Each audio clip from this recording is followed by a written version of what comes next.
everybody that's making like big money, right, in this digital space, they're all doing it through a webinar. So I'm thinking to myself, what the heck is this webinar thing? And that's what we're going to have a conversation about today. Yeah. So when you think of a webinar, what is it? The webinar that I use the most is a sales webinar. So it's generally 60 to 75 minutes of content, and then after that, you present an offer. It comes from the term online seminar. So a seminar on the web, shorten that to webinar, and there you go. When I'm selling, if I know they're going to say no, if I show you everything and then get a no, where am I going to go from there? By the way, if I do my whole pitch and I end on price, I have you focused on price. Yeah. If I start with price and end on value, I have you focused on value, right? Yes. That's where I want you at, because the price is irrelevant, man. For some things, $1 is too much. And for other things, $1 million isn't enough. My pitch, when I start, I show them the bare minimum. Here's what it is. Here's what it does. Here's why this is awesome. Here's what it should cost. Here's what it normally costs. Here's the special deal for you if you act fast enough. Go here and get it. They're already kind of open to the idea of buying it. They're trying to talk themselves into it. So they're already open to it. And they haven't even seen the best part yet. I want them in that frame of mind. Everybody else is scared out of their mind, David, because they're like, I'm going to ask you for money. You're going to say no, and then you're going to run the other way, and I'm never going to see you again. That's what most people believe. But the reality is, do a webinar, make your offer, and watch how few people leave the first time you ask for their money. Now, you're right. There are those jump shippers that'll get off right away. But once you account for those, once they're done, look who stays. Welcome to another edition of the Social Proof Podcast. We find dope people that did really, really dope stuff, and I'm excited because I'm another really, really, really rich person, someone who's made a lot more money than me. Jason Fladlien, what's going on, man? How are you? What's up, David? How's it going? Man, I am amazing. We were on a yacht that I probably didn't qualify to be on, and you were sitting there, and you had a crowd of people around you, and you're already teaching these people who are already making a whole lot of money how to make more money. And I didn't understand what you were talking about. I had no idea. Like, because there's certain lingo and language that you all use in the digital marketing space. I'm just a podcaster. I'm not like a digital marketer. But I was so impressed of how you can captivate people who are already making a whole lot of money. So I've been waiting on this conversation so you can break it down into layman's terms. I will try my best. You will, man. So Jason, introduce yourself. How do you introduce yourself when people say, hey, who are you? So they call me the GOAT of webinars. So that's what I go with these days. Best at webinars. I at least have the track record to prove it. We sold $250 million through webinars alone, specifically set records in the internet marketing space for launches as an affiliate. And pretty much anybody who's using webinars in the game has learned it either directly from me or indirectly from one of my students who taught what I did for me to them. Really? Yes, sir. $250 million? Yeah. That's when we quit counting. After that, you don't need to count anymore. Yeah, you don't need to count anymore. Okay, so what were you selling? You know, it's a good question, right? So our attitude is, let's find the very best thing to sell and then build marketing around that. So throughout the years, I've sold things such as like how to sell on Amazon before it was cool. Like everybody and their brother has a course on it these days. But we were the top affiliate for the first real course on like Amazon FBA. I've helped people launch and sell stuff in the financial space. Mostly, though, we look at what's going on in the digital marketing landscape. And what's the thing that will help the most people get the biggest edge right now? I have a philosophy in business, David, like I don't want to make you better. I want you to stay the same but get a better result. So how do I allow you to stay the same and get a better result? Well, I find better opportunities, better fields for you to play in, give you advantages that most people couldn't have. I'm going to give them to you. The analogy is this, like if I want to make you make more money at poker, I could teach you like how to bluff, how to calculate probability, or I can just put you in a table with a really bad people that play poker, that bet lots of money and suck at the game. Now, you don't get better, but you make more money. So I'm always on the quest of what's the product in the market right now that can take an average person and get them an above average result? And then how can we then make that even better? How do we take the best offer and then make it even better? So that's what we're always doing. And it always changes, man. Got it. So I'm seeing that a lot of these people are making a lot of money, but the way that they're making money is through teaching people how to make a lot of money. So all these people are saying, yo, I'm doing $1 million a month, $500,000 a month. I'm meeting these people, right? And I'm like, oh, well, what do you do? and they say, well, I don't know, their thing might be, I help people get into the Airbnb space. Yep. And then through conversation, I realize it's through a webinar. Everybody just making like big money, right? In this digital space.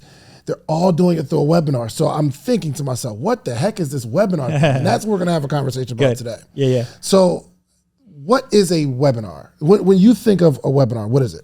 It's a great question, right? Because it could be a lot of different things. The thing that I'm most called upon to teach and the webinar that I use the most is a sales webinar. So it's generally 60 to 75 minutes of content. And then after that, you present an offer. But it could be anything, man. It comes from the term online seminar. So a seminar on the web, shorten that to webinar, and there you go. The first webinars I ever ran were pure content webinars. I'd go to a very small list of people that I had way back in 2008, and most of them would only pay me like $5, $10, $15 for an info product. And I'd say, hey, come to this webinar. I want to train on something. And then they would show up and they would let me train. Here's what's great about it. You go on stage and you speak, you get like an hour and a half, right? We on this podcast, we go for however long we typically go, which is not like maybe an hour, 45 minutes, what have you, right? When it's your webinar, you go for as long as you want. Yeah. And so I would do these trainings and just teach on a topic for 2 or 3 or 4 hours, just pure content. 3 or 4 hours? Yeah, man. Yeah. And they stay? If it's good, they do. Yeah.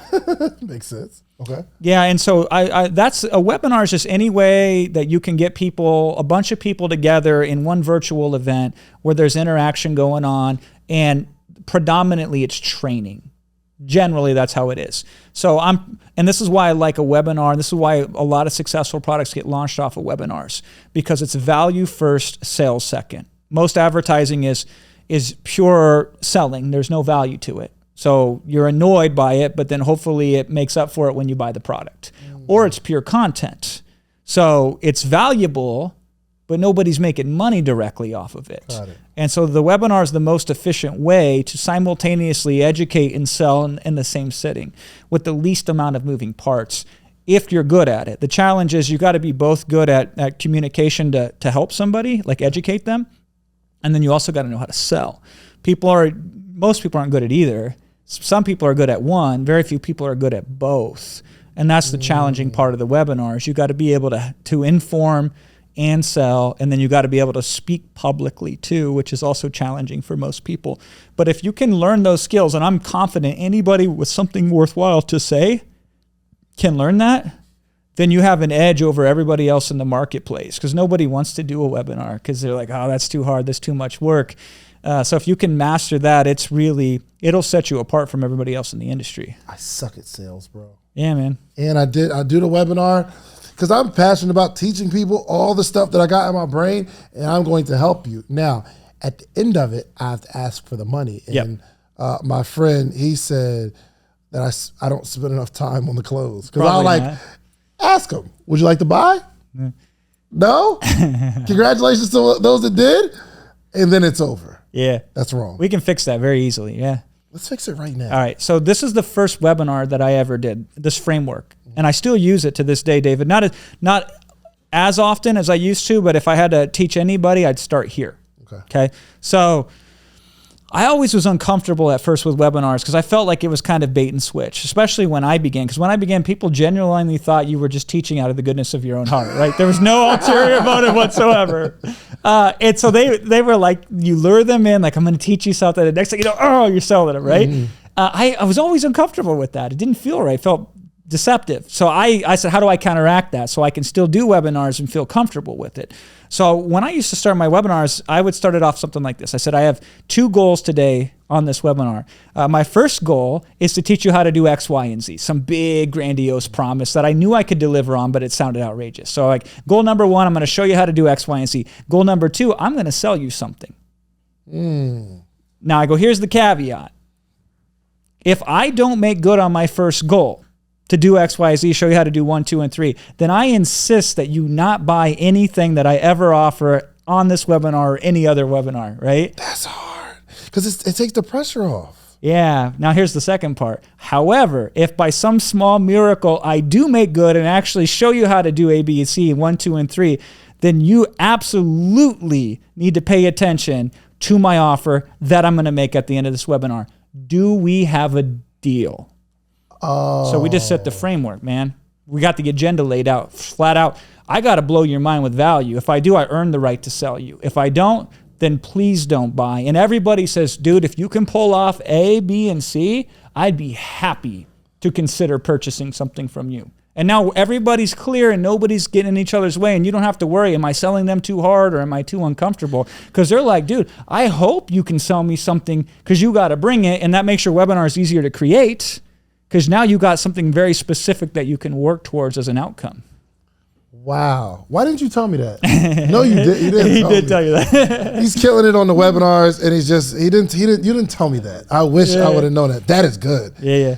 Especially for somebody with my temperament that doesn't feel like doing a hard sell, but it's almost like if I do something good, the audience almost feels obligated to say, okay, yes, I will. I would use that actual word on my opener. I would say, then you should feel obligated to purchase what I have to offer at the end. Wow. Obligated. And everybody would agree. That's amazing. Okay. So I'm starting. And let's talk about the offer. I don't know if my offer is attractive enough, or I have a very niche market. I help podcasters. Yeah. I want to help people get in the podcasting space. I'm really excited about it. Good. My objective is to usher more people into podcasting than anybody else, because I think it's a freedom thing. Like, you get to get all this stuff off your chest and off your heart and off your head, and you become a better communicator through the process. Yes. However, I don't have a promise of money. Is that going to be a hindrance for a webinar? Not necessarily, right? It's typically a slower burn, meaning that it's easier to sell money at a discount up front. Pay me a small amount of money and get a large amount of money in return. Easiest pitch in the world, right? Long term, that doesn't really matter. What matters is, are people better off than they were after they bought your course? If there's a whole bunch of those people, then you can take over that market. You can be the one that everybody ends up going to. So I don't really care if we're selling a result based on money or not on the webinar. Where we start is always with the limitations. And this is something I do differently than everybody else, David, which is probably why I get a different result. So if I'm creating an offer with you, or if I'm your offer strategist, if you will, right, I would say, what prevents people from doing what your offer promises them to do? What would stop them? What would get in the way? Where would they go wrong? Where would they fail? That's where we start when we look at constructing an offer. So do you have an example of somebody that who would try to do what you're going to teach and fail? Like, where would they get caught up? Yeah, so they get caught up of just being nervous to put their voice out there, and nobody likes it. Yeah, yep. So I would want to create a part of the offer that specifically addressed that, right? So how can we make that no longer a valid excuse for that person? And I'll give you, and I'm just making this up as we go along. So these are just examples. If we were working together, I would help you very specifically. But these days with AI, it doesn't even have to be your voice anymore, right? So it's like, if you're concerned about putting your podcast out there, but you're afraid of your own voice or somebody recognizing you, congratulations. That's no longer an issue. One of the bonuses is we're going to show you how to do AI, right? I would even take it to a different level. We always lean into the objection. How can we turn it into an advantage, right? So how could nervousness be an advantage? Well, it could be an advantage because it makes you more relatable. It can be an advantage because it forces you to focus more on what matters, as opposed to being all slick and all glamoury and working on the gift wrap. You work on more what's inside of the box than the box itself. So we can spin that to an advantage, and we can help them understand. At the end of the day, David, everybody's as big as their biggest excuse. And so if you have an excuse that says, I can't succeed, there's nothing I can do to help you. So I have to remove that excuse. And if I do that, I win more sales that way than any other way that I know how. So if we're looking at your offer, we got to say, what are the 3 to 5 to 7 biggest reasons somebody would say no when this offer is perfect for them? And then what would cause them to say no? And how can we get them to realize that that's not valid? That's not a valid excuse for them to limit themselves and to stop themselves, because they want a podcast. You're selling this to people who want to get out there, who want to have impact, but something's stopping them. We got to remove that obstacle, and then we make more sales. So for you, is the obstacle is the webinar's main objective to get them to believe in themselves or to teach them something? And if it's both, what's the balance? That's a great question. So I always say our job is to transform, not inform. So a lot of people want to educate on a webinar, and education is not enough. So we need behavioral transformation. That's everything we do. So we teach on webinars, but the teaching always is, what can we do to change somebody's limiting behavior? So if this person is afraid to start a business because they're scared they're going to fail, how do we make them more scared of not taking action? You see what I'm doing there, right? Yeah. Give me an example. Yeah, so I'll give you a great example. So let's take webinars, for example. This would also work for podcasts too, most people are afraid to do a webinar because what if I go out there and it doesn't work? I fall flat on my face. I look like a fool. People point at me, make fun of me. My career's over, done, terrifying. Shot, right? And I tell them, I say, listen, you know what? The first webinar you're going to do, nobody's even going to care. They're not even going to show up anyway, right? So, dude, you don't have anything to worry about. Trust me. Even your own friends ain't going to come to that damn thing, right? And so now they're feeling more afraid of the excuse to hold on to it. And so they're going to be more likely to take action. That's just one silly example. I stack them. Yeah. You want to chop down a tree, you don't just swing at one angle. You chop all the way around the foundation, and then you can push the tree over, right? So we're chipping away at all these foundational issues with the limiting behavior. But that's the thing is these people, here's your average customer, David. This is what I find fascinating. They're not afraid of failure. They're not afraid of success. They're afraid of both simultaneously, right? So hold on. Yeah, let's break it down. Let me process Run it that back. real quick. They're not afraid of failure, and they're not afraid of success. They're afraid of both simultaneously. Yeah.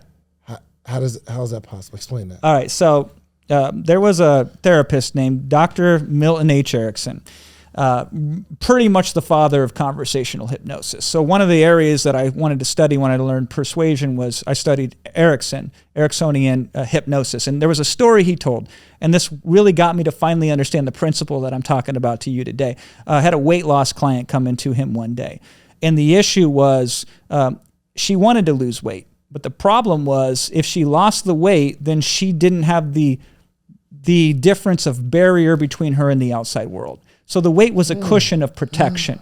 Wow. So if she loses weight, that is scary for her.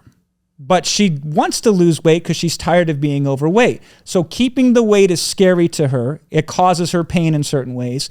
But losing the weight also causes her pain as well. So both ways she is afraid. Your average entrepreneur, they're afraid of failure because then they're going to get the same thing they've always got. But they're also terrified of success because if I give a new person 1,000 new customers, they're afraid of the accountability that comes with that. How am I going to live up to this reputation that I've just created for myself? Here's all the ways in which I can screw it up. So your average entrepreneur at their beginning stages is just terrified. If they win, they lose. And if they lose, they lose. And so we have to help unpack that and reconfigure that in a way that actually serves them and doesn't limit them anymore. And that's every customer I found is they're afraid of both simultaneously winning and losing at whatever you sell. And if you don't fundamentally address that in some way, shape, or form, you're only going to get this much of the market. And we want to get this much of the market.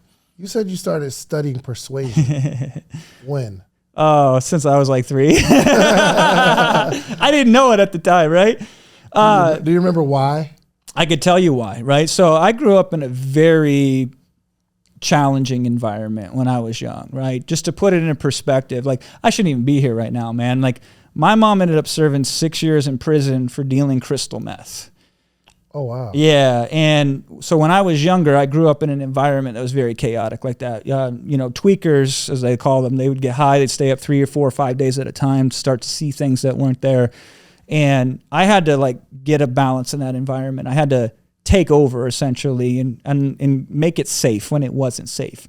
So I had to learn ways to communicate even back then for my own safety. I had to grow up fast. I'm sorry, right? Paint this picture for me. Your mom goes to prison.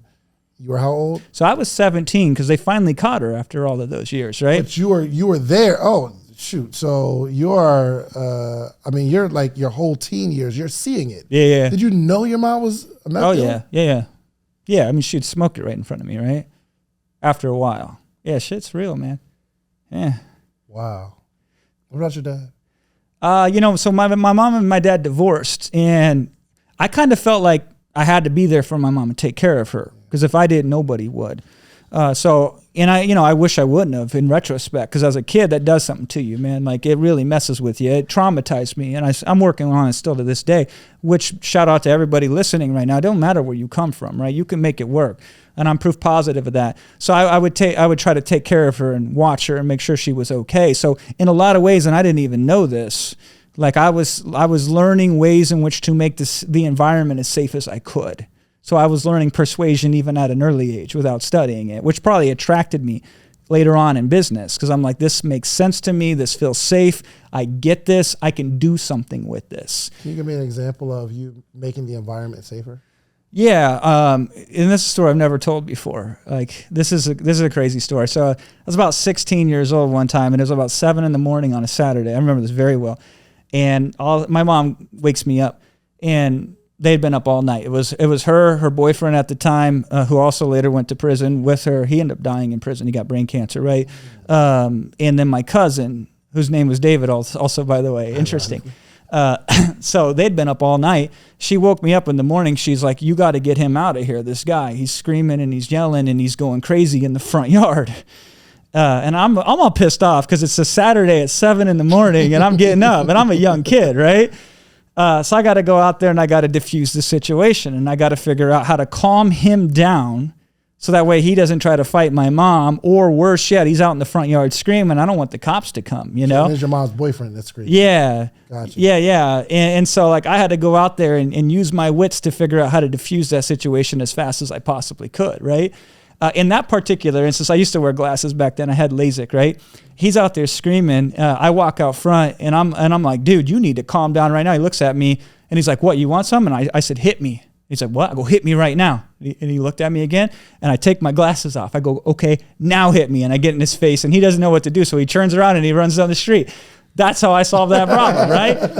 But, I didn't know it at the time. Later, I studied like neuro-linguistic programming, NLP, right? You match somebody's state. So you want to get in rapport with somebody.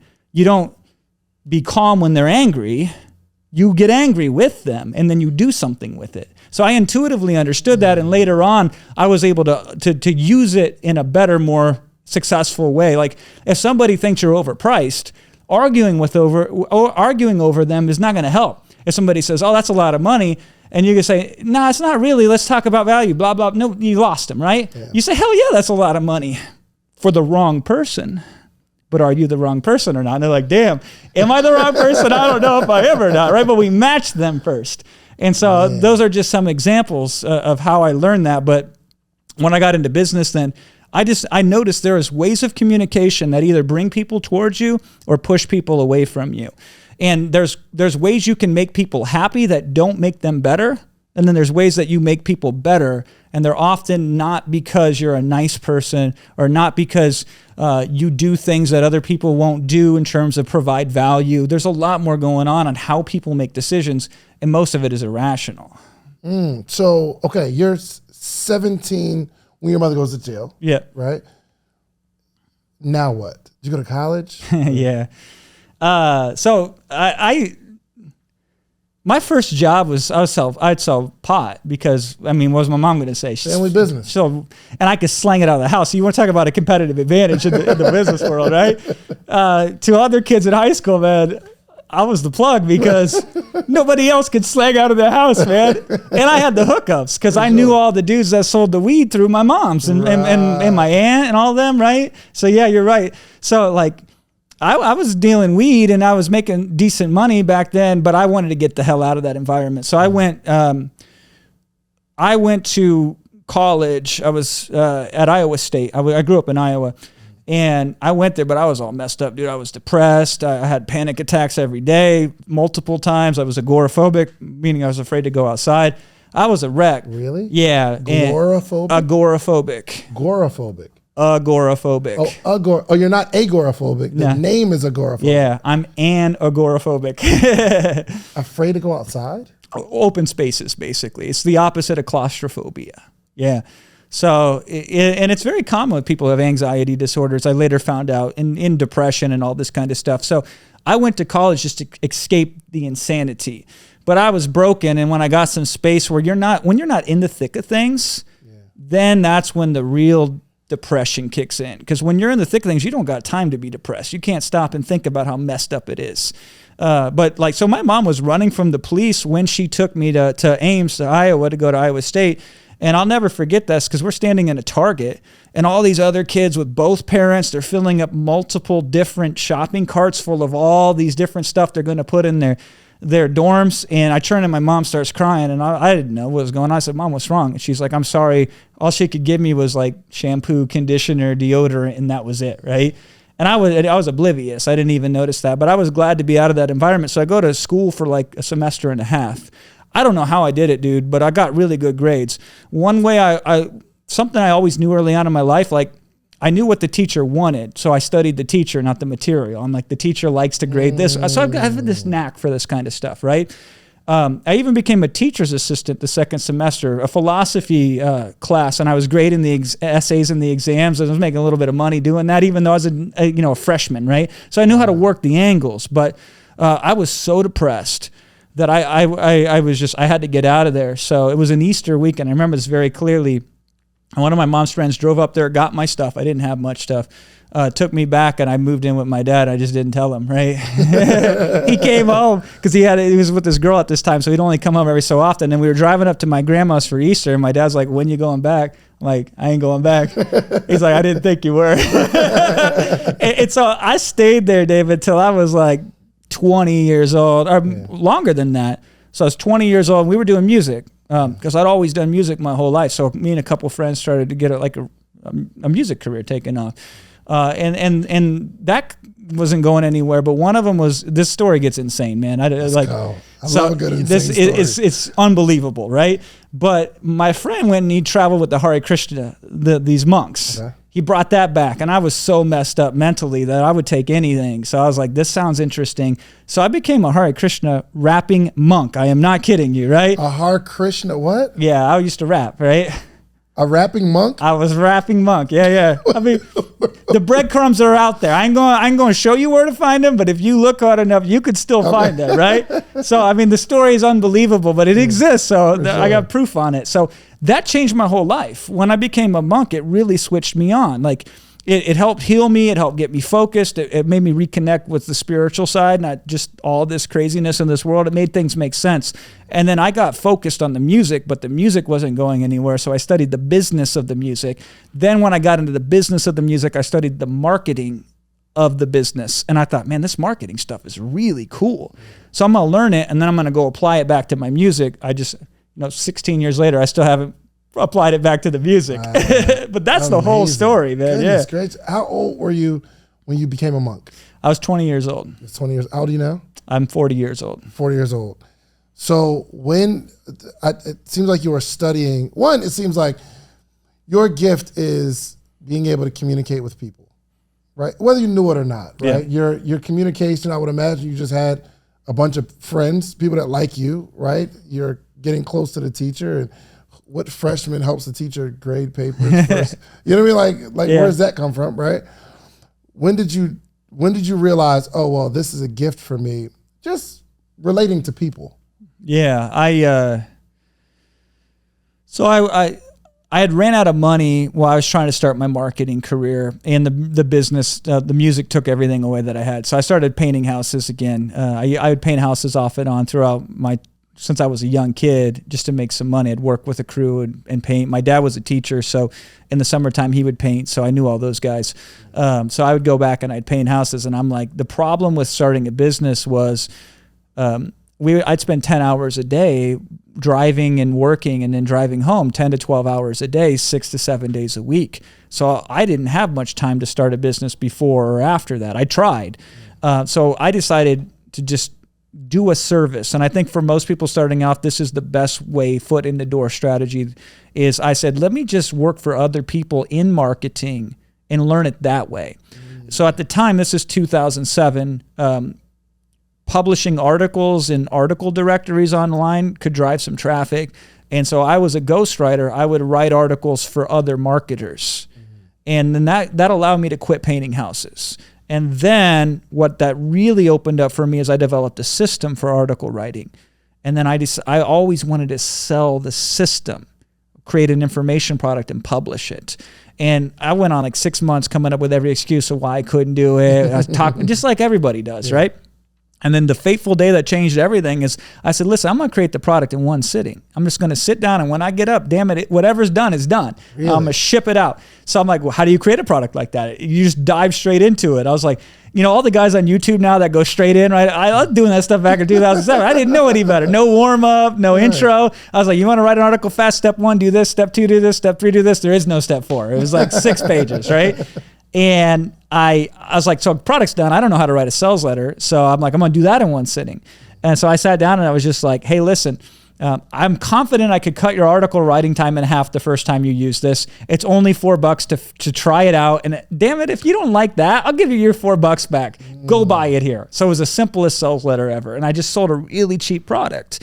And people bought it. They liked it. They got excited about it, and I said, I can do more of this. So my biggest problem, David, is I could train and educate and help people, but I couldn't do it in a way where I could bottle it up and sell it. Got it. So I figured it out by cutting down the time and all of the factors that would prevent me from being successful. And if you do that, then the only option left is success. So if I had to create the product in one sitting, what would that look like? If I had to sell it by writing a sales letter as simple as possible, what would that look like? So I started with a super low price point. And then when I proved to myself and other people that worked, I just started trading up. And it's amazing how quickly you can trade up and go from a very small, very humble success and turn it into a complete industry transforming success in less than a decade. Man.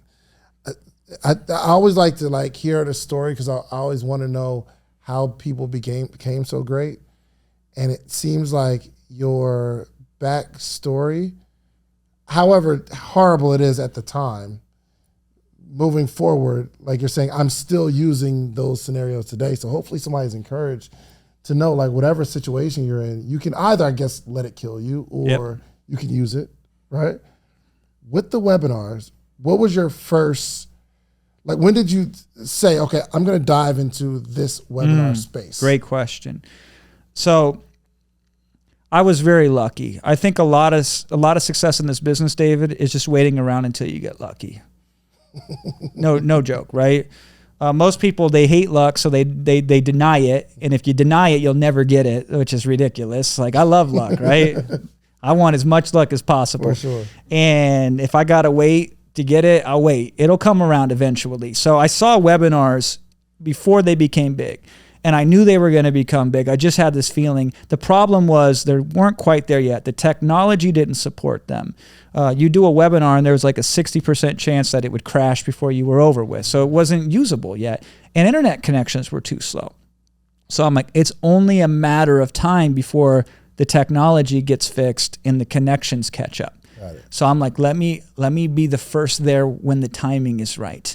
And here's the benefit, David, that I have that most of your listeners probably have right now. It's the benefit of being new. Yeah. People think that's a huge disadvantage. Well, I'm new. I don't have a reputation. I don't have any resources that I've developed. No assets, blah, blah, blah, yada, yada, yada. Okay. The best thing about being new is you got a fresh set of eyes. Mm-hmm. So Tesla becomes the biggest in the automotive industry because they weren't in the automotive industry, right? Mm-hmm. Old dog, new tricks. Those two don't mix. And so most of the guys that started doing webinars were taking what they did on teleseminars and saying, oh, let's just put some slides to it, right?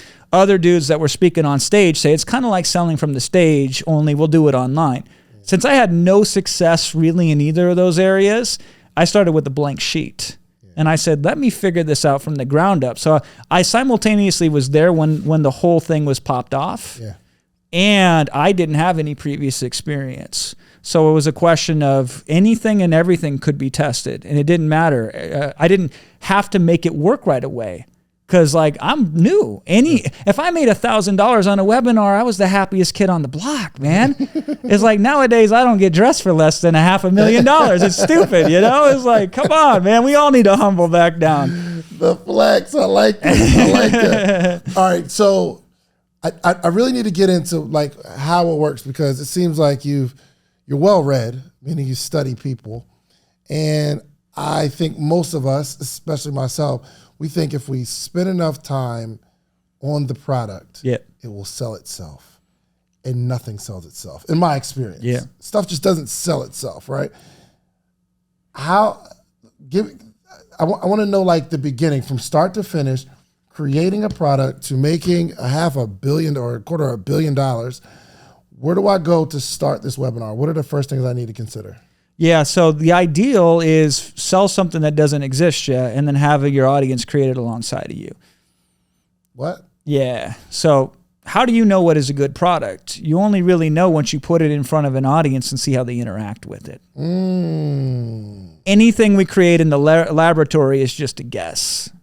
But we put it in front of somebody and see what happens. You know, when they stick it up their nose, you're like, okay, we got to stop them from doing that. So let's not make it so they can stick it up their nose next time, you know? So we need to figure that out as fast as possible so we can iterate to the best product. Now, the good news too is then we spend less time on guessing at what the best product is and more time on working with customers, which is where the real action is at. So the best webinar, and I use this still to this day over and over again, I have this idea. I don't know if it will work or not. Would you like to find out with me? Here's the good news. If it does work, you're going to get it at the cheapest price ever, and I'm going to give you the most attention because I need to get my hands dirty working with you to iron this out. So I'll never be this available when it comes to this ever again. Tell them that. I tell them that. I said, now the downside is I don't know if it'll work. We might have to teach something 3 or 4 or 5 times in a row. I don't know how many sessions it'll be, right? It's going to be pure chaos. But if you're okay with that, we're taking on a limited test group of people so I can work very hands-on to figure out if this even will work or not. And that's where we start, right? This is beautiful. Why didn't you tell me that? You didn't tell me that. You did tell me that for sure. That is good. And it's just, you're making this whole webinar thing more approachable because it's almost like I'm getting a group of people together to build with me when initially I look at it as, oh, wow, I got to get these people together to sell at them.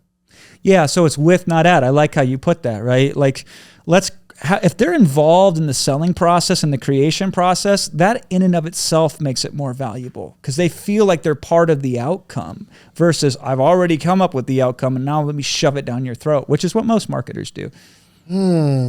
Okay. So the objective is to come up with a product, and I would imagine what you're saying is don't over promise. Yeah. Because it seems like in the beginning, you're like, hey guys, I got this really good idea and I really think it's going to help you. If it doesn't, my bad. But if it does, let's keep working together. That's right. Yeah. You just set me free, Jason. That's all you need to do, David, right? You say, I come up with this idea. I don't know if it'll work or not. If it does work, oh my God, it's amazing. If it doesn't work, here's all it's going to cost you in terms of time and money. No matter what, you're going to be better off. And I only want to take a small group of people on initially so I can be very hands-on with you. Gotcha. How the heck do we get the people to the webinar? How do we get people to like be in the audience? So here's the ideal. And in fact, I recommend, with very few exceptions, everybody does this. You should have an audience already in advance of doing your first webinar. Okay. So you can just push a button and say, hey, all of you over there, some of you should come over here. When you say have an audience, what does that mean? So it's like if you got a following on social media, that's good enough. It's harder on social media because everybody's all pulled in 16 different directions. I'd rather you have an email list, right? Okay. So like have an email list. If you don't have an email list, find somebody else who does have an email list, work a deal with them. If you can't find that out, get an email list by selling a very cheap product that people can pay money for. And now you build a customer list and then you do a webinar to them. That's the challenge. It's like, if I assume, David, that you could very easily get in front of a lot of people quickly right now. Is that fair to say? Probably? Yeah, for sure. Like when you do a podcast, people listen, right? Yes. So at one of your podcasts could be, I have this crazy idea. You want to join me? At the end of the podcast, I'm going to tell you where to go so you can try this experiment out with me. And then you could get people that way. So I would have them opt in first to something, give them some information, and then do a webinar to them after you get enough of them in a room at the same time. Because the problem, if there's not enough people on the webinar, there's like a lack of energy. Nobody wants to eat at an empty restaurant. So like you got to bring enough people in. Yeah. And then that energy is powerful in and of itself. So, it doesn't need many. Give me 50, give me 100. I can work magic with that. So whatever you need to do to put like a bunch of people in a space all at once, do that.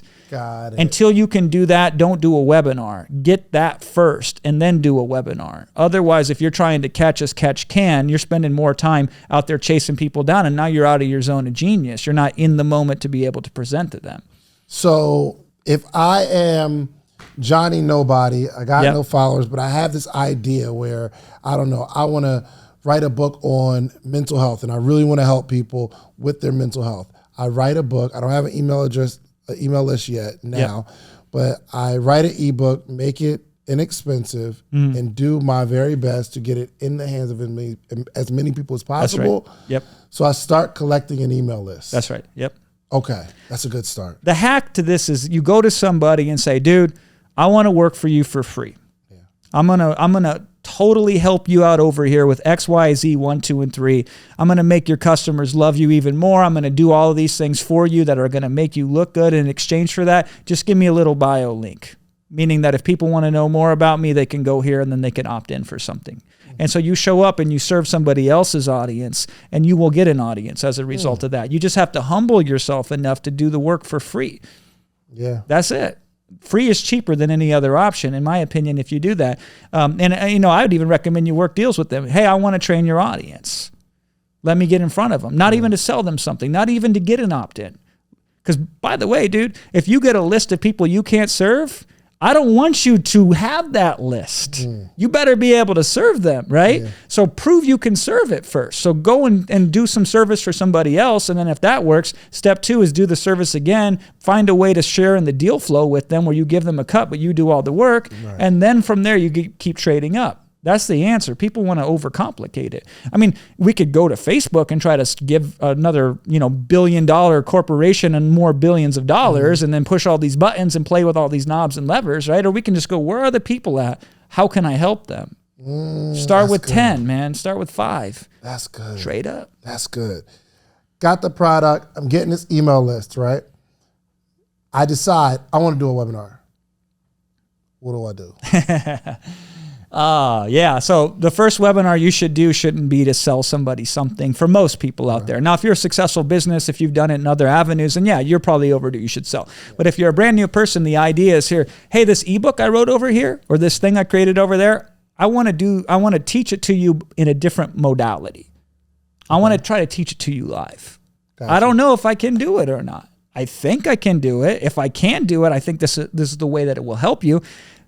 But find out. If I can't do it, at least it'll be entertaining as you watch me flop and flounder around, right? But if I can't do it, you get it for free. I'll probably sell it later. You get it for free if you're willing to be part of my science experiment. Is this something, Jason, because it seems like all of the people that are saying, hey, follow me, learn from me, are saying, I've got it all figured out. Yeah. I'm Mr. and Mrs. Perfect. Follow me. This is why. Yeah. Is there a psychological reason why you're saying to kind of downplay my expertise? Yeah, there's like 3 reasons. Reason number 1 is if you say the same thing as everybody else, you're only going to get as good as everybody else. Like, I can Xerox the Mona Lisa. It doesn't make it better. It makes it worse. If I paint a mustache on the Mona Lisa, it definitely makes it worse, right? So like, I'm not going to fix the Mona Lisa. I'm going to create a different piece of art. So in marketing, saying the same thing as everybody else is a huge disadvantage. So be different to be different. Different is better than better. And so that's the first reason. That's reason number 1. Reason number 2 is the psychological component. Most people stop themselves from even starting. And why? They put too much pressure on themselves. So the model I'm giving you takes all the pressure off. Hey, I might screw it up. You want to find out? That just makes you a better operator. So that's the second reason. The third reason is I believe that it is a stronger marketing communication than the other reasons because people want to be part of something. They want to be part of the creative process. They love the drama and the tension and the excitement. It's more believable. What's more believable? I will make you successful or I might make you successful. It's more believable. So that's how we're breaking it down. Now, this stuff took me like 12 years to figure out, right? Everything is obvious in hindsight. Yeah. But to your point, David, I'm glad you picked up on this. There's a lot of reasoning on how we're positioning it this way. And really, all good marketing is done through momentum. So a snowflake triggers an avalanche. And so we just need to get the first piece of momentum going. think about it from this perspective. My biggest marketing campaigns came out of these test groups where... They good? We good? My biggest marketing campaign ever was we took 18 people and we said, I don't know if this will work. You know the spiel, right? Mm-hmm. All 18 of them were successful. Come on, man. You could put a D- marketing student in front of that campaign and they're going to spit out $10 million, right? It's like, hey, I got Bugattis in the back. They're only $100,000. You don't have to be a good salesman to sell that kind of stuff. You know, it's like, that's what we did. So it creates better marketing if you can pull it off. And you learn faster. You can fail faster if you're going to fail. And oftentimes it's in between. You see something that can make an adjustment and you'll learn more doing that than you ever will studying or listening to me talk. Got it. Okay. Slides or no slides? Whatever gets the webinar done fastest, right? The first webinars I ever did, David, were on a mind map. I don't even know what that is. Yeah, nobody does it anymore, man. I'm like, in internet marketing years, I'm 172 years old, man. It's like, I was just clicking things and, expanding and contracting different points, and it was all text.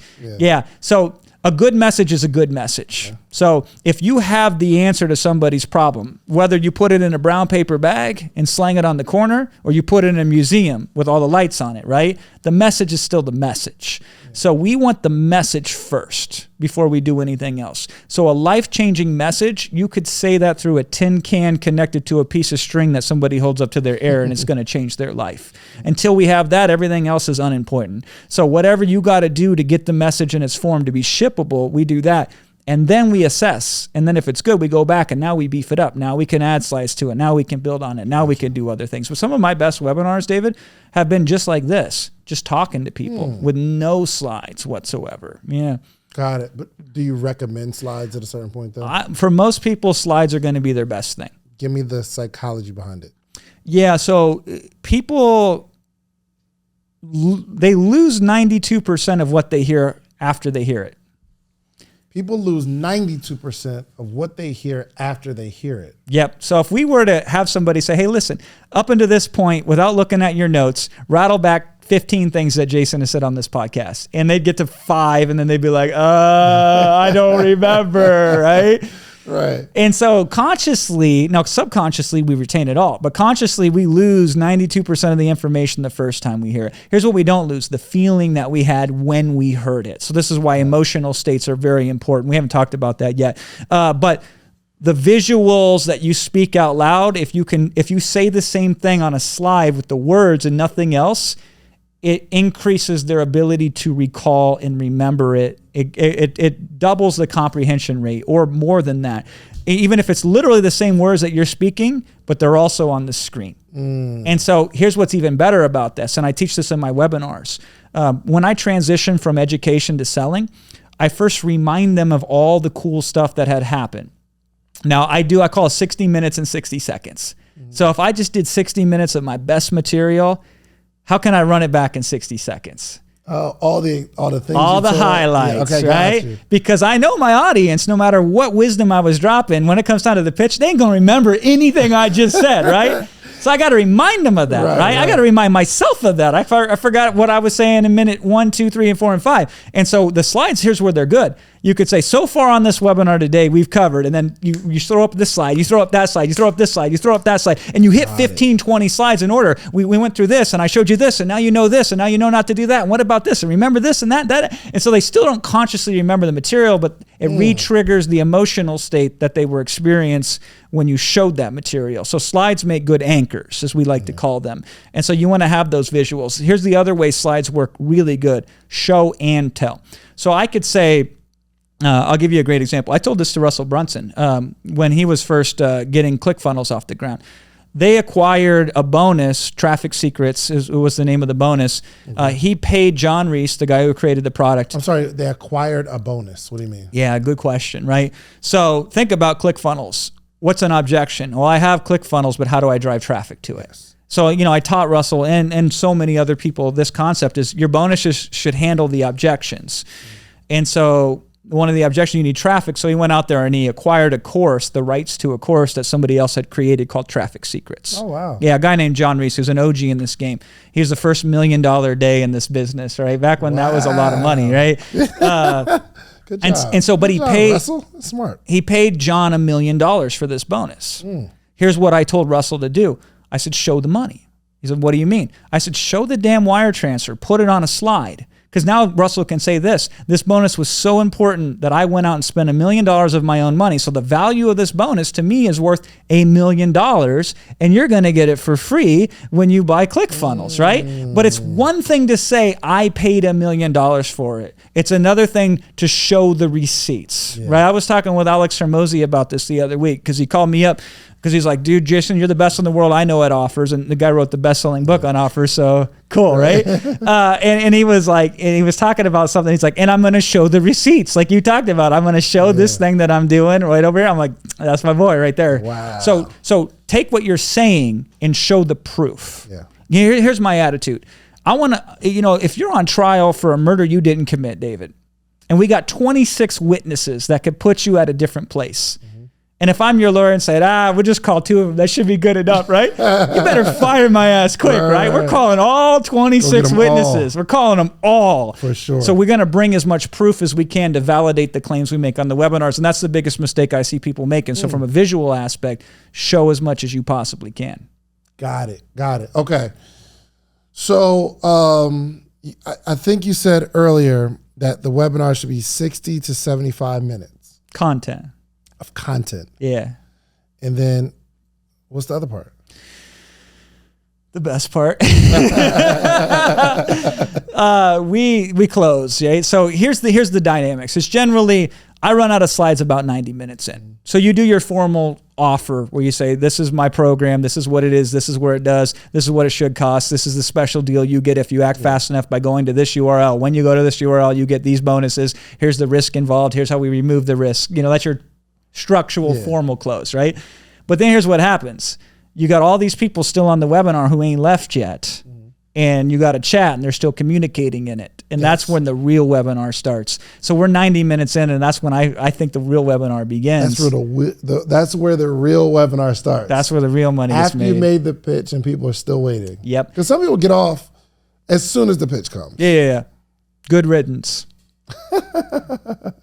I mean, dude, man, some people you could open up the path to heaven for them and they would complain that they got to climb the stairs to get there, It's like, we don't sell for the people that don't understand the value of anything. We sell to the people that get it. So gotcha. I'm not even trying to save those fools, If you get offended by me trying to sell you something, then you've sold yourself on something, which is the value of nothing. And we work with the people that get it. So most people, here's the truth, and everybody gets this wrong, which I love it. And I teach people this, and all the time they go, I can't believe that word, Jason. I'm like, why can't you believe that word, right? I've taught this stuff for 10 years now. Why wouldn't you think otherwise? Because one of the techniques I teach is you drop the price and you do your first call to action like 5 minutes into your pitch. Here's what most people do, David. I'm sorry, say that again. Yeah. This is super important. You do the call to action 5 minutes into the pitch. When I'm selling something, when you thought you've seen 100% of it, I've only actually shown you 10% of it. So I show you the whole offer. You think you know the deal. I say, go here to sign up. Here's what the investment is. You think you know the whole deal, right? Because why not? I just given you the call to action and the price. Right. You don't know 90% of my offer. I haven't even made it yet. Give me an example. Yeah, okay. Because this guy definitely didn't. Yeah, Justin learned it from me, right? He got it. And Justin can speak. Nobody else does this but me, right? And they do it because they learned it from me. People are biologically programmed to say no almost always, even if it's the best thing ever for them. People want to say no as a defense mechanism. If you live off the people that only say yes as soon as you put something in front of them, you're going to make this much money.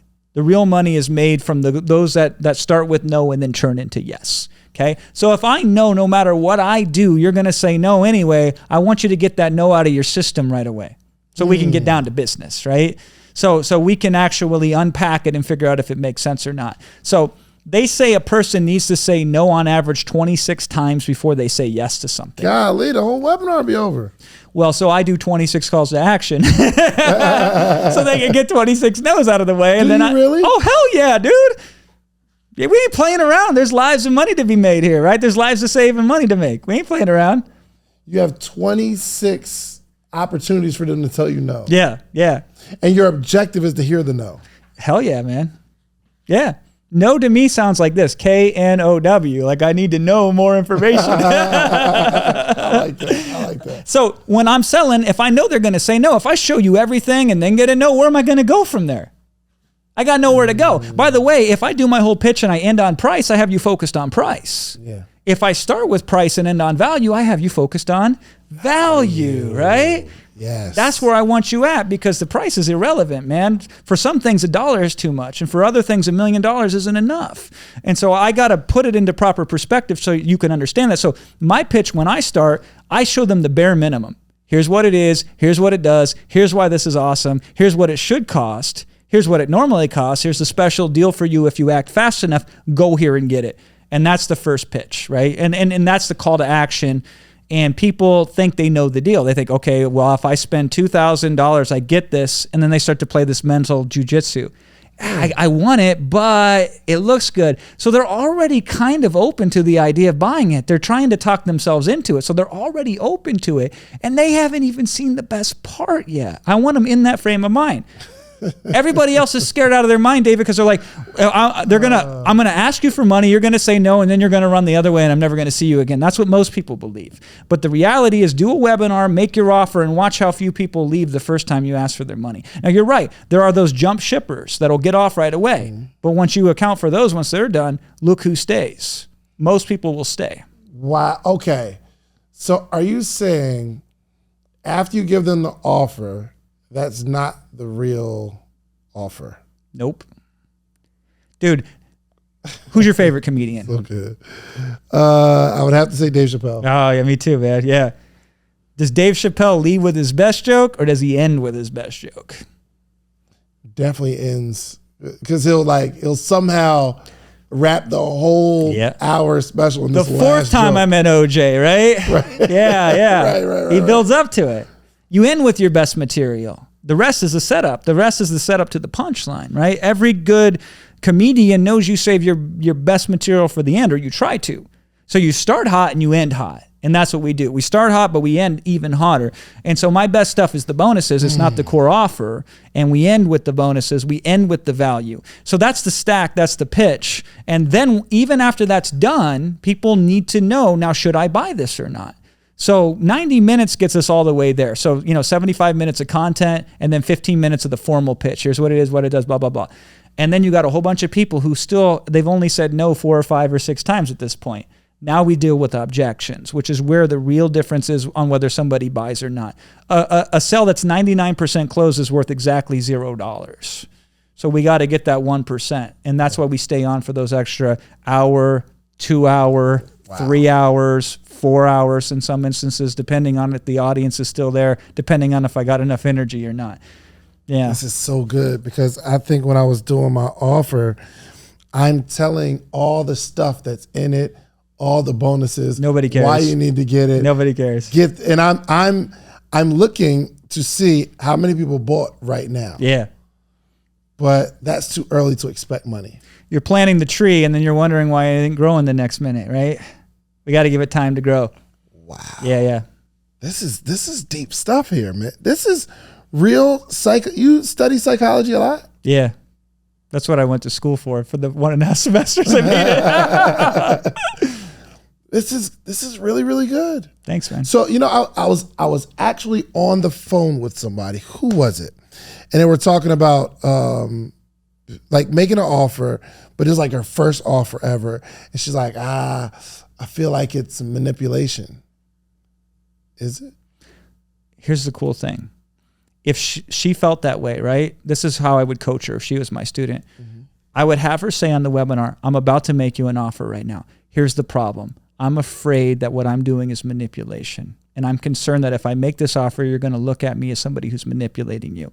And that's a problem, because I don't want to do that. So here's my issue. If I don't make you this offer at all, I simply can't help you any further. I have to hope you do it on your own. Or I have to run the risk of being viewed as a manipulator, but still try to make you the very best offer I can.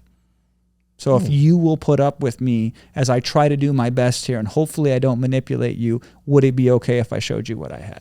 But most people argue that even that is manipulation. It's total manipulation, right? The fact that, like, there's a certain way that I have to do something to get the result from you. Now I understand it, right? And it's I know I need to be manipulated to get me to do something that I otherwise wouldn't do on my own. So, like, if you look up the word manipulation in the dictionary, it says to turn something into something else, essentially. It doesn't have a moral or ethical connection to it. We attach it because we often see manipulation only when it's done nefariously.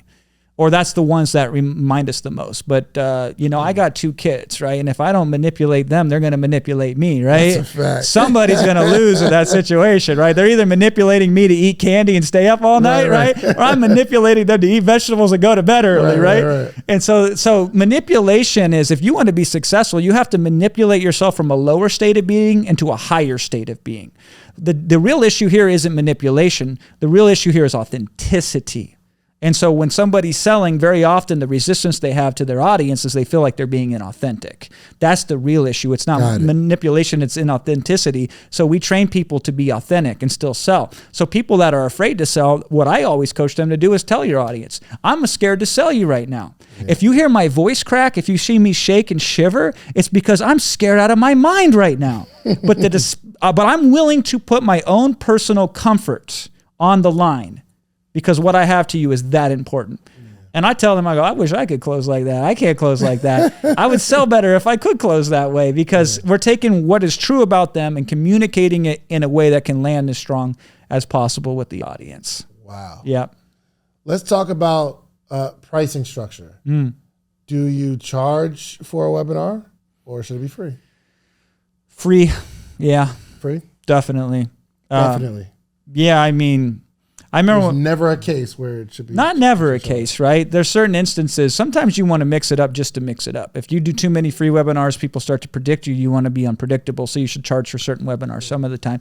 But in general, most of your webinars should be free, because I would rather get the audience in the door and then do my best to show them up front that I'm valuable and then sell them something.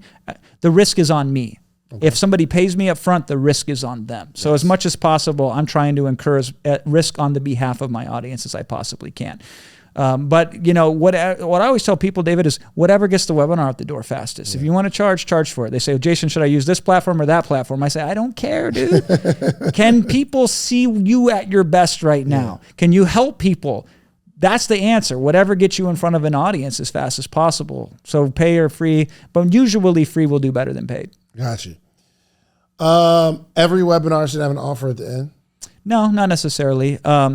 You should do webinars that train as well, but where you put the most effort into are the webinars that do have offers at the end. There should always be a call to action at the end. If the call to action is go here and do this thing, not buy this thing, you should always give direction on what to do next, not just dress people up with no place to go. Got it. Okay. And let's talk about this offer to back end. Where we're at right now in the space, or how much should that back end offer be, if that's the right question? It's a good question. I'm different than most people in this space, David, and I'm not saying it's for strategical consideration. A lot of businesses, it's your planet, you should make up your own rules, right? So the money only gets you this far. Yeah. Like, you want to do it in a way that serves you and makes you feel good. So I'm a kind of guy that if I'm going to sell you something, I'm going to sell you something. I'm not going to chunk it into pieces and string you along and have upsells and downsells and cross-sells and all this kind of stuff. I also have massive ADHD, so there's too many pieces involved for my mind to handle it. I'll short circuit, right? So I don't do much back-end stuff. I just capture the thickness of the market right in one swoop on the front end. Right. But most people can't do that. They're going to need a back end. They're going to need somebody to take a step, not just jump to the top. And so in that particular instance, a good rule of thumb is 10% of 10%. So whatever your audience is, 10% of that audience will pay 10 times as much. Sorry, I said it's 10%, 10x for 10%, okay? 10% of your audience will pay 10 times as much for something if it's just slightly pointed more specifically towards them.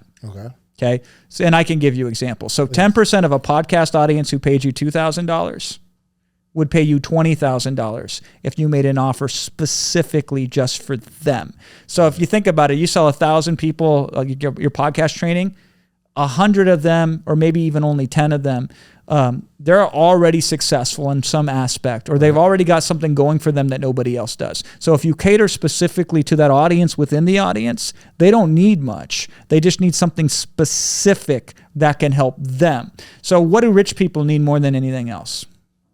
Time. That's exactly right. So if we take your core offer on the front end and we find a way to make it 10 times faster, they'll pay 10 times as much money for it. Okay, so what's a good number? Like, is there, and I think I saw it somewhere before, like, there's a sweet spot of a sales, like if I'm coming to you and say, Jason, okay, I want to help people. Yeah. And whatever number you tell me to make the offer, I'll make it and we'll pack that offer with value. Yep. What should that number be? What's a good range? Yeah, so there's always price ceilings in any industry to sell in mass where you're not getting on the phone one-to-one. If you're starting off, I want you to be under that price ceiling by a little bit, because if you overprice, you're screwed. I'd rather you underprice and then raise the price, because you still got momentum and you still got, you made people a really good deal. You've taught people that buy from me sooner is better than buying from me later, right? So I prefer to go under the bar and then raise the price when it's obvious to me that the market and the value is there. But as quickly as possible, we want to hit that price ceiling. So in most markets that you're selling results for, $2,000 is your price ceiling in mass. So So we say, how do we make a $20,000 offer and somehow get it down to $2,000, right? Not, most people do the opposite. How do we take as little as possible and inflate it to $2,000? So we go from an impossible offer to a barely possible offer. Yeah. We know the price threshold is $2,000. For whatever reason, you get over that and people act weird about it. People are people. It's funny, right? Yeah. And so that's where we try to start at as fast as possible, is at the upper threshold of what the market can bear in mass. Yeah. And then we do try to break it. Then we see, can we break past the price ceiling or not? But we don't do that until we hit the price ceiling first. Got it. Okay. I think I want to do another interview with you. I want to try some of the stuff. Yeah. And then come back and tell you what isn't working. How many, do I need 1,000 slides? How many you got? How many slides you got? 350 slides. Yeah, baby. The more the better, or? Yeah. Here's the problem, David. You're not going to start there probably. I'm sure Justin didn't start with 350 slides. Did you start with 350 slides? How many did you have? 100? Most people start with about 100 slides, which ain't enough, but it's better than nothing, right? Here's the rule of thumb. 1 point per slide. And so if you ever see a slide with 3 bullet points on it, that should be 3 slides with 1 bullet point on them. Really? Yeah. It's just, I don't even do it, because it's I don't floss twice a day either, even though I know I should. It's sometimes you got to get it out the door. But ideally, the more slides, the better. But remember what I said earlier, start with the message first. Have a rock solid offer, a really good message, and then you want to break it down and have many different slides. You want to ideally have motion, something happening on the screen that's changing every 3 seconds. Really? Yeah. So when I get to a point, I'm talking about the thing. The thing. Yeah. I don't leave it there for 3 seconds. So you're saying that bam. Yeah. Oh, or all of the stuff that I'm talking about as it regards to this slide should be broken up into 20 more slides because of what I'm saying. Mostly, yeah. So it's even at the beginning, if I say, on today's webinar, we're going to discuss this, that's a slide. We're also going to discuss that, that's a slide. We're also going to break down blank, that's a slide. We're also going to uncover blank, that's a slide. 4 slides right there. Oh. And how fast did I say that? Just like that, right? Yeah. Why? Because most of us grew up watching TV, right? The kids today don't even watch TV anymore. It's even worse, right? But the average programming in television was to have a camera angle change every 3 seconds. Oh, wow. And that's where they've learned that typically will keep engagement at its highest when they're always changing camera angles every 3 seconds.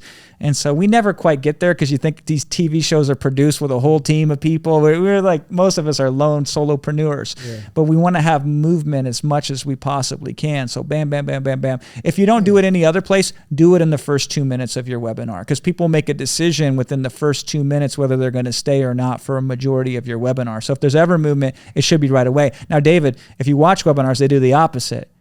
The first minute and a half, they sit there and they just talk, yada, yada, yada, blah, blah, blah, on a title slide forever. Boring, right? You should grab them by the throat within the first 2 seconds of that webinar starting. Got it. We were on this boat again that I probably shouldn't have been on. And I asked you a question because you said you work with people who have an offer already. Yeah. And then you come in and you do the presentation or you do the pitch or what? Sometimes, yeah. Okay. And I was talking about your audience, and my question for you was, have you done it with a Black audience? No. And you said you want to. I do, yes. And do you think there will be a difference in strategy? Yeah, absolutely. How so? I don't know if it was Justin I was talking to. It might have been Tez I was talking to. Another. Your students, golly, yo, everybody's killing it. All right, can I be a student first off? Yeah, for sure. Thank you. I'm gonna go get the book. Order the book. What's the book? One to Many. One to Many. That'd be the foundational thing. Okay. Yeah. Okay. Order One to Many. One to Many. Let's order it. Okay, go ahead. Yeah, so I was telling Tez, and this is hard for me to communicate, David. So it's going to be very delicate here, and I'll probably say stupid stuff that I don't mean because it's a very complicated subject, right? But I Black Wall Street, Black Wall Street, right? Mm-hmm. Tulsa. Yeah. I said, bring some of that into the presentation, man. Speak to the audience. Yeah. From that perspective, because that's a unique perspective you can bring in that nobody else can bring to that audience, right? So bring them back to that, pull that into that, bring those stakes up, take it to the next level, I used to do this, David. When I was learning how to speak, I studied Martin Luther King speeches. Yeah. I used to have portions of I Have a Dream memorized, and I'm like, I want to speak like that. So bring that, because that's what the culture is used to. Yeah. I want to communicate to the culture in the way that they're used to being communicated within the confines of what I can say to it, right? Like I can't talk about being a medical doctor because I'm not a medical doctor, right? But as much as possible, if I can speak not just in content to the communication, but to the context of the audience, the better I'm going to be. And so I told Tez, I'm like, that's something you can do that nobody else can do. I can't do it. All of these old white guys that are running the game right now, they can't do that. Yeah. So you have an advantage that they don't. So use it. Gotcha. Okay. And so there's many of instances, most of which I talk privately to him that I don't feel comfortable bringing up publicly because I will say it in a way that will be taken out of context, right? They'll take that one clip and now you're racist. Yeah, they will, right? But I brought it to him like that, and I was like, these are the things that you could put in your presentation that are missing right now, and people would resonate with that. Give me one. Yeah, so like safe space. You talk about Jim Crow laws, right? Yeah. And the segregation between Black people can only drink out of this water fountain and white people can only drink out of that water fountain, right? Information has been discriminated for centuries the same way. And the internet has changed that. The internet has democratized information in a way never seen before. So you take people who are oppressed and you give them the opportunity. The only thing that will stop them is their belief that they're still oppressed. So the whole flea in a jar, you take the lid off and it can still only jump this high? All you got to do is show them now the lid's off. Now you go at it, right? Yeah. That is, that's real. But the information is now available when it wasn't before. Yeah. And now you have that. And so people like Tez can break that through, right? I mean, and then you can get to the other levels. And again, we got to be very careful here, right? Is like, who are the best basketball players of all time, right? All of us. There you go, right? And I mean, and we could just go down the line and who are the influencers? Who are the leaders in culture and in fashion? Look at the top 10 right now. Yeah. I mean, look at what hip hop and R&B have done for all of music, and even before that with rock and roll, right? So you can make the argument that you are at a huge advantage on social media, on Instagram, on these different platforms. They're more suited to the culture you grew up in. So you are now, for the first time in your life, at an advantage over everybody else. I got it. So don't squander it. That's the message that I would come if I was him, right? You've been given a gift that has never been seen before in history. Don't squander it. I got it. Yeah, man. Now, I can't say that as a white guy on a webinar, right? But I could help Tez unpack that. Yes, yeah. I got it. Especially for like the space that I'm in terms of like podcasting, our voices have been so restricted for so long. And there was a point where if you wanted to get to the masses, someone in an office would have to say, you're going to be the DJ. You're going to be the radio host. You'll be the voice. Somebody has to point to you and say, you can have it now. Yeah. But now it's not like that. So I think, and maybe some people will look at it as manipulation, but I think we need to wake up and realize that we didn't always have the privileges that we have now. And we still don't have the privileges that you think we have. Agreed. Absolutely. So pointing out these, like, making it a real conversation, not just this is what you're going to get at the end of this. That's exactly right. That's good. Yeah, I call that a holistic viewpoint. So we bring in everything we can, not just the tactical, not just the, here's what you can do to build an e-commerce brand. Here's what you can do to build a clothing brand, right? We bring in all the stakes, not just a portion of the stakes. Because that's how people end up making decisions at the end of the day. It's not what moves them up here, it's what moves them down here. So we need to get this content in, but too much of this content is being created here. And then you know what does? Everybody copies it. It's like, where's the advantage to that, Wow. Yeah, man. You didn't think we were going to go there today, did you? I had no idea. And I guess I never know where I'm going to go with a conversation, but this is really good. This is really, really good. Thanks, man. Okay, so your book, tell us about your book, how long you read it, what was the success of it? Because I do want people to go buy the book. Like, we don't have like something to offer. Like, you don't have a webinar to offer right now, right? No, unfortunately. I actually was like, okay, there's a sales guy, okay, which means he has some sort of offer. Neil was like, he doesn't. He's like, he just wants to get the information out to people. That's right. And I really, really appreciated it. David, I've been wanting to do this for how long, since we met in Miami, right? For sure. Yeah, so the book One to Many, like Kindle, I think is $10. It's the synthesis of something that I created originally from a $5,000 in-person training. My philosophy is get the rich to pay for the poor. So you take a bunch of multimillionaires and say, listen, you can wait for 6 months for me to write the book and pay $10 for it, or you can pay me $5,000, I'll put you in a room and I'll teach it live. And so the book, the reason why it's been so successful is because it came from a $5,000 program. So in a $5,000 program, you create a framework because you got to train on it in a way people can take action, like step by step. It's a workbook more than anything. Sure. It's a workbook that acts like it's a business book. And so that is the book, One to Many. The main reason I'm out here in Atlanta is because a lot of young black entrepreneurs bought that book and were killing it and passing it around, telling each other to buy it. And I go to where I have the most impact. Yeah. And so all these guys are like, dude, I'm making $1 million with this book. I'm making $1 million. So I'm gonna come out to Atlanta then, right? Sure. Let me help some more guys make $1 million. He didn't tell me to get the book. Did you? No, you didn't. No, you didn't. Bro. God. Stop trying to hide all the secrets, man. Okay, so One to Many, is it a big book, little book? Yeah, it's big. It's like 300 and some pages. It's got 160 different images in it, something like that, because I'm showing slides. If I, show not like tell, slides. Right? Yeah. Okay. So it's not a whole bunch of small words. There's a lot of words in there. I'll tell you, David, what people like the most is I do word for word closes.